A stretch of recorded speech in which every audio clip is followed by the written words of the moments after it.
Hello दोस्तों, तुम्हारा भाई आ चुका है तुम्हारे लिए एक ब्रांड न्यू लेटेस्ट मान वाले के। तो बिना किसी देरी के स्टार्ट करते हैं। न्यू आया है, उसे सुनने में भी तुम्हें मज़ा आएगा। तो इस एपिसोड की शुरुआत में हमें फर्श पे खून ही खून और गिलास के टुकड़े दिखाई पड़ते हैं। फिर हमें किसी की लाश दिखाई जाती है और हमें पता चलता है ये बंदे मरे। सीन चेंज होता है और दो बंदों को देखते हैं, जिसके सामने एक बंदे घुटने पर बैठ कर बोल रहा होता है, क्यों तुमने ये क्यों किया। और फिर वो बंदा कहता है, तुमने अपनी ग्लोरी के लिए बस इन बेजुबानों की जान ले ली, क्यों तुमने ऐसा क्यों किया। फिर जो बंदा घुटने पे बैठा होता है उसका हमें फेस दिखाया जाता है।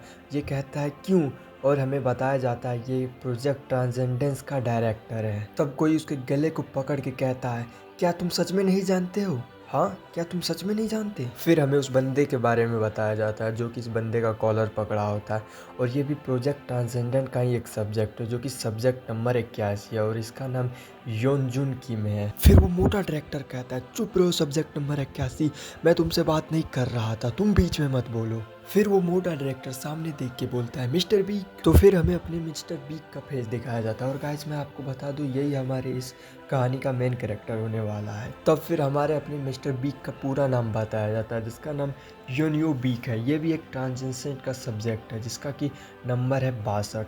तब वो मोटू डायरेक्टर कहता है, तुम ही एक ट्रांसेंडेंट हो जो कि ह्यूमन बॉडी में अपने अल्टीमेट फॉर्म पे पहुंचा है। तुम ही प्रोजेक्ट ट्रांसेंडेंस के ग्रेटेस्ट सक्सेसफुल हो। तब फिर वो मोटू डायरेक्टर कहता है, तुम्हें जो चाहिए जैसा चाहिए हम तुम्हें देने के लिए तैयार हैं। तुम इन चूहों के बीच रहने के लिए नहीं बने हो। तब फिर अपना एमसी कहता है, नहीं मुझे कुछ भी नहीं चाहिए तुम्हारा। तब फिर वो मोटू डायरेक्टर कहता है, तुम एकदम बेवकूफ़ हो, तुम्हें नहीं पता तुम क्या कर रहे हो। फिर मोटू कहता है, तुम्हें क्या लगता है मेरे मर जाने से ये प्रोजेक्ट खत्म हो जाएगा? नहीं, तुम बिल्कुल गलत हो। फिर वो मोटू चीख के कहता है, लीग ऑफ इंटरप्राइज कभी भी अपने दुश्मन को ऐसा ही नहीं जाने देता उसके दांत से निकल के। और कहता है वो सभी तुम्हारे लिए आएंगे, तुम्हारे फैमिली के लिए आएंगे और तुम्हारे जितने भी चाहने वाले हैं उन सभी के लिए आएंगे, जरूर आएंगे। और हम देखते हैं इन सभी बातों का उन दोनों पे कोई भी फर्क नहीं पड़ा और उन्होंने इसे मार दिया, चाकू से एकदम गला काट दिया इसका और पूरा खून ही खून हो जाता है। तो फिर वो दूसरा लड़का कहता है अपने मेन कैरेक्टर, अरे यार क्या तुम ये क्या किया, तुम सारा ब्लड मेरे ही ऊपर उधेल दिया। और फिर कहता है, लेकिन तुमने उसे मारा क्यों? मेरे पास अभी भी कुछ क्वेश्चन थे उससे पूछने के लिए।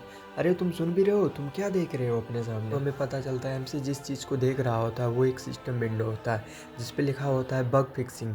बग आपका फिक्स हो चुका है, क्या आप अपने ओरिजिनल प्लानिट पे लौटना चाहते हैं? फिर एक एमसी अपने एक अलग ही उत्साह में बोलता है, क्या क्या क्या ये सच है? अगर मैं इसे दबा दूं तो क्या सभी चीज़ खत्म हो जाएंगे? क्या मैं अपने पुराने होम लौट पाऊंगा? फिर एमसी के कानों में किसी की आवाज़ आती है, तुम कहाँ जा रहे हो ओयोन? तुम ऐसे हमें अकेला छोड़ के नहीं जा सकते। क्या तुम हमें भूल चुके हो? क्या तुमने हमसे वादा नहीं किया था कि तुम उन सबको मारोगे? फिर एमसी कहता है, नहीं यार मैं थक चुका हूँ, अब मैं इन सब से बहुत ज़्यादा ही। फिर एमसी के हाथों को देखते हैं जिसमें से उस मोटे आदमी का अभी तक ब्लड निकल रहा है। फिर एमसी सोचता है, क्या क्या वे सब मेरे बगैर खुद रह पाएंगे? लेकिन क्यों, मेरे पास ये बस अकेला ही चांस है, मैं क्या करूं? फिर वो दूसरा लड़का एमसी को शौक में देख के कहता है, उयून।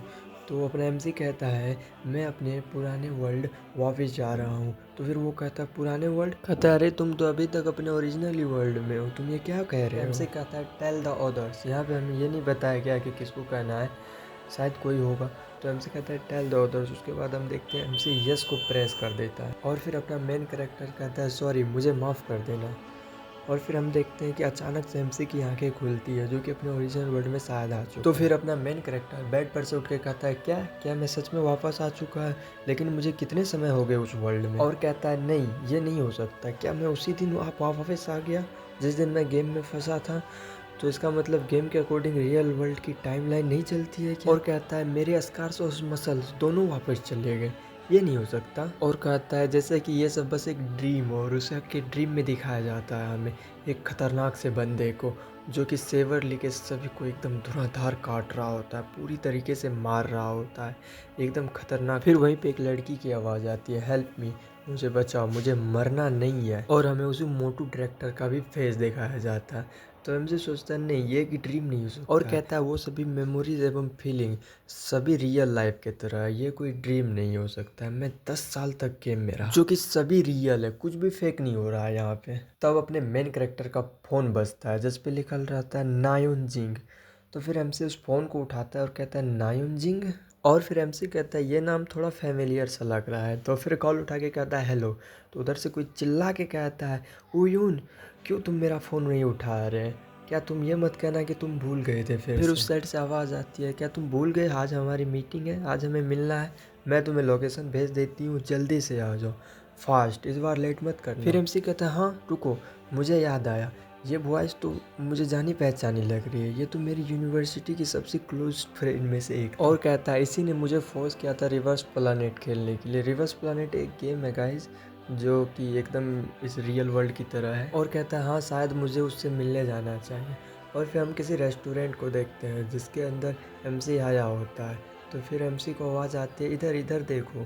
तो हम वहाँ देखते हैं दूर किसी टेबल पे की बैठी हुई थी जो कि चीख के कहती है लॉन्ग टाइम नो सी, मैंने तुम्हें बहुत दिनों से नहीं देखा है। और फिर कहती है जब से सेमेस्टर खत्म हुआ हम दोनों नहीं मिले, राइट, क्या तुम ड्रिंकिंग करना चाहोगे? तो फिर एमसी कहता है नहीं आज नहीं, आज छोड़। तो फिर एमसी सोचता है मुझे पता नहीं अगर मैं पी लूँ तो मैं क्या क्या कर दूंगा आज।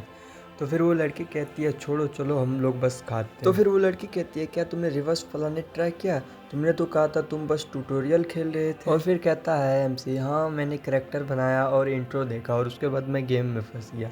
ये बस वो अपने मन में कहता है। और फिर वो लड़की कहती है क्या इंट्रो? और फिर वो लड़की कहती है सीरियसली उयुंग तुमने सही में इसे अभी तक खेला नहीं है। और फिर एमसी अपने हाथ को पूरे गुस्से में टाइट कर कहता है तुम ही तो बस वो रीज़न हो जिसके लिए मैं अब गेम में 10 साल तक फंसा रहा और तुम कह रही हो कि मैं बस इंट्रो खेल। और कहता अगर ये तुम्हारी बात नहीं होती तो मैं तुम्हें कभी छोड़ता भी नहीं। और प्यारी सी शक्ल बना के कहती है तुमने कहा था कि तुम मेरे स्ट्रीम के रेगुलर गेस्ट बने रहोगे। और फिर एमसी कहता ओ मुझे याद आया ये कुछ छोटे मोटे गेम के स्ट्रीम करती है। और फिर वो लड़की कहती है तुमने प्रॉमिस किया था कि तुम स्ट्रीम पे रहोगे। तो फिर एमसी कहता है क्या क्या मैंने सच में एग्री किया? और फिर हमें किसी के हाथ को दिखाया जाता है जो माउस पे क्लिक क्लिक कर रहा होता है। और फिर हमें बताया जाता है कि रिजर्व प्लानेट का जो डेवलपर है उसका नाम भी प्लानेट अर्थ और फिर एमसी कहता है उसका हेडक्वार्टर सैन फ्रांसिस्को में। अरे छोड़ो भी, अगर मैं वहाँ पे गया भी उसके हेडक्वार्टर में तो वो लोग मुझे कुछ नहीं बताएंगे। तो कहता है अगर ये बात सच भी हुई तो वो लोग मेरे साथ क्या करेंगे ये तो मुझे भी नहीं पता। और फिर एमसी कहता है ये मैं क्या कर रहा हूँ, मैंने तो कहा था अगर मैं इस हेल से निकल जाऊँ तो मैं सब कुछ छोड़ दूंगा, सब कुछ भूल जाऊँगा,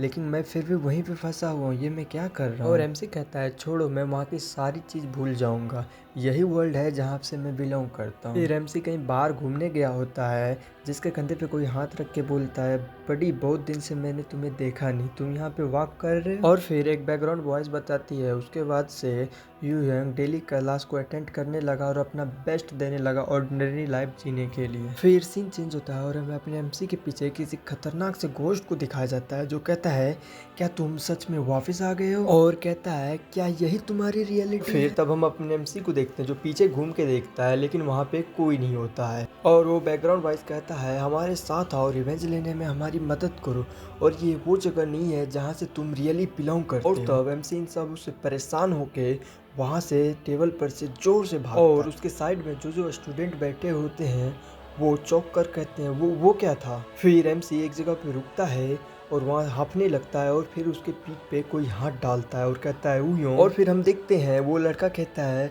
क्या तुम ठीक हो? लेकिन एमसी को उसकी आवाज़ नहीं जा रही होती है और वो उसका जोर से हाथ पकड़ता है और उसे अपनी तरफ खींचता है और अपने लेग पॉकेट से चाकू निकाल के उस बंदे को गले को उसके धड़ से अलग कर देता है। लेकिन ये देखते हैं ये हमारे एमसी का बस इमेजिनेशन होता है। तो फिर वो दूसरा लड़का कहता है तुम क्या कर रहे हो ये? और फिर वो लड़का कहता है लोग कह रहे थे कि तुम थोड़े उलझे उलझे से व्यवहार कर रहे हो। और फिर सीन चेंज होता है और हम एमसी के हाथ को देखते हैं जो कि कैन खोल रहा होता है और कहीं पे बैठा हुआ होता है और नीचे देख रहा होता है। फिर से नीचे से उसे वही वाली वाइब आती है और वो कहता है आ जाओ यूएन, हमारे पास आ जाओ। और वो वॉइस कहती है क्या तुम हमें भूल गए, तुम हमारे लिए रिवेंज लेने वाले थे? फिर हम उसी लड़की को देखते हैं जो वहाँ के कहती है रुक जाओ यम। फिर वो एमसी की थोड़ी तारीफ करके कहती है क्या कुछ हुआ है, तुम आजकल बहुत बाहर घूम रहे हो? तब एमसी कहता है अरे यार नहीं कुछ नहीं। तो फिर वो लड़की कहती है